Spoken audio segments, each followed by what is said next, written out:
Sir तुमचा insurance आहे? नाही. करून घ्या. याचा फायदा मला काय होणार? सर इन फ्युचर तुमचा ॲक्सिडेंट झाला तर तुमचा दवाखान्यातला सगळा खर्च आमची कंपनी देणार. आणि ॲक्सिडेंट मध्ये मी मेलोच तर? मग लाईफ इन्शुरन्स करा, मेल्यावर पण सगळे पैसे मिळतील. मग लाईफ इन्शुरन्स करून ॲक्सिडेंट मध्ये मी मेलोच नाही तर? मग एक काम करा, दोन्ही इन्शुरन्स करा. दोन्ही इन्शुरन्स करून ॲक्सिडेंटच झाला नाही तर? हे बघा सर, मृत्यू एक दिवस येणारच आहे. तुम्ही मेल्यावर तुमचे सगळे पैसे तुमच्या बायकोला मिळतील.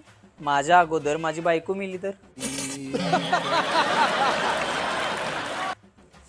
कसला माणूस आहे हा, बायकोला पण मारतोय. बरं एक काम करा सर, तुमच्या बायकोचा पण इन्शुरन्स करून घ्या. तुमची बायको मेल्यावर त्यांचे पैसे तुम्हाला मिळतील. मग समजा आम्ही दोघं पण मेलो तर?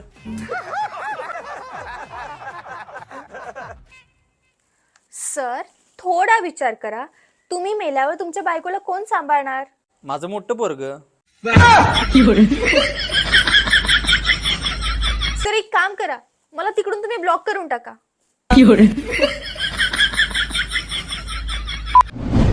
तू किती वाजता उठतोस? 11 वाजता. इतका लेट?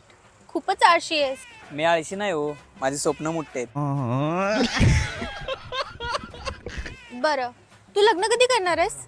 साखरपुडा झाल्यावर. शिक्षण वगैरे काय झालंय तुझं? 12वी पास आहे. अभ्यासातलं काय येतं का तुला? अभ्यासातलं थोडं थोडं येते. सांग बरं, फायनान्शियल मॅनेजमेंट म्हणजे काय? भर उन्हाळ्याच्या दिवसात 20 लोक बस स्टॉपवर बसची वाट बघत होते. एक भिकारी आला, प्रत्येकाकडून 1-1 रुपये भीक मागितली आणि रिक्षाने निघून गेला. त्याला म्हणतात फायनान्शियल मॅनेजमेंट. तू कोणाला घाबरतो का? कोणालाच नाही, कोणालाच घाबरत नाही. काल सापाला मी असं हातानं तोडलं, ते काहीच नाही. वाघाला तर असं मधनं फाडलं आणि जिरापाला कानपण मारली. अरे बापरे. मग काय, मला खेळण्याच्या दुकानातनं बाहेर काढलं.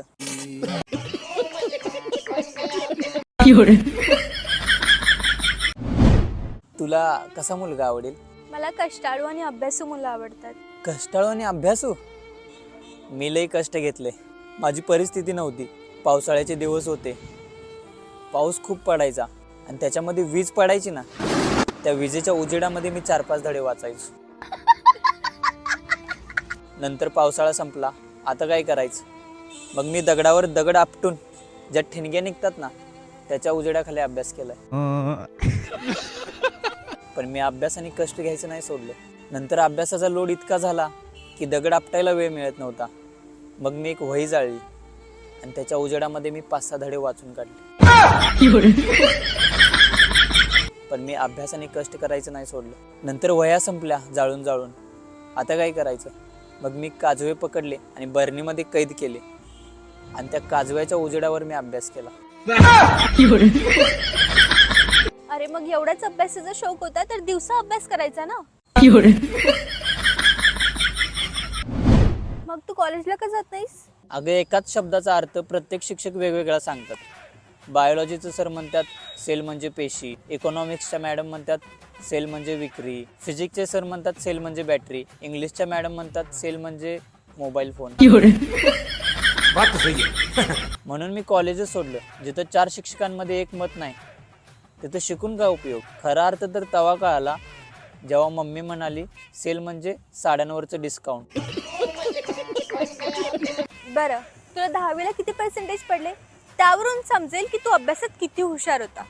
35% काटावर बस. 35? मला 99 होते.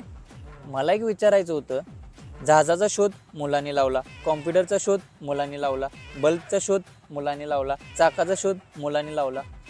मग हे 99% घेऊन जातात कुठं मुली? तू कॉलेजमध्ये कोणाला सेट केलंय की नाही? लाईफ मध्ये मी फक्त अलार्म सेट केला.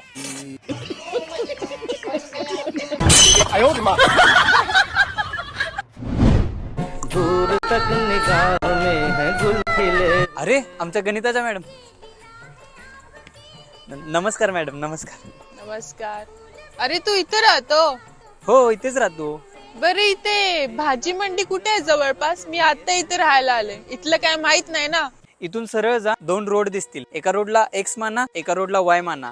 काय मानायचंय ती माना, पण ह्यो रोड सोडू नका. पायथागोरसचा थेरम वापरून पहिल्या बाजूचा वर्ग अधिक दुसऱ्या बाजूचा वर्ग बरोबर करणं याची जी किंमत येते तेवढ्या डिग्रीनं आपल्याला टर्न मारायचं. Sine theta plus cos theta हे गुणसूत्र वापरून पावले टाकत जा आणि 200 मीटर मध्ये किती पावलं होतील ती मोजा आणि त्याला 3.5 ने गुणा करा आणि चालत राहा. समोर मच्छी मार्केट आहे, तिथे एक नाला आहे, त्या नाल्यावरून तुम्हाला उडी मारायची आहे. पळत येऊन 8.5 प्रति किलोमीटर वेगाने तुम्हाला उडी मारायची. -4.3 अधिक 2.5 कंसात 80 डिग्री अँगलने तुम्हाला बेंड व्हायचंय. समोर बाजारपेठ आहे, आज बाजार नसतोय, त्यामुळे तिथल्या भाजीपाल्यांना आपण एक्स मानू.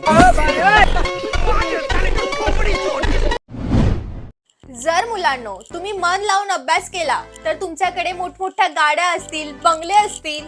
मग मॅडम तुम्ही मन लावून अभ्यास नाही केला, केला बेटा? मग तुम्ही का रिक्षात नाही येताय?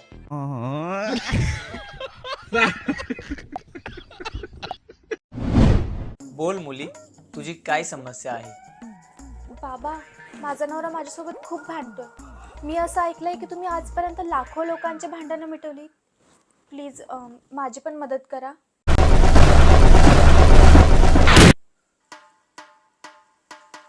हा घे मनी. जेव्हा तुझा नवरा कामावरून घरी येतो तेव्हा हा मनी तू तुझ्या दाढेखाली दाबून धरायचा. दाताखालून मनी बाहेर आला नाही पाहिजे, नाहीतर भांडण होत. 7 दिवसानंतर. थँक्यू बाबा, या जादुई मणीचा खूप फायदा झाला. या 7 दिवसामध्ये आमचे एक पण भांडण नाही झाले. फायदा जादुई मनीचा नाही तर तोंड बंद ठेवण्याचा झालाय. एवढं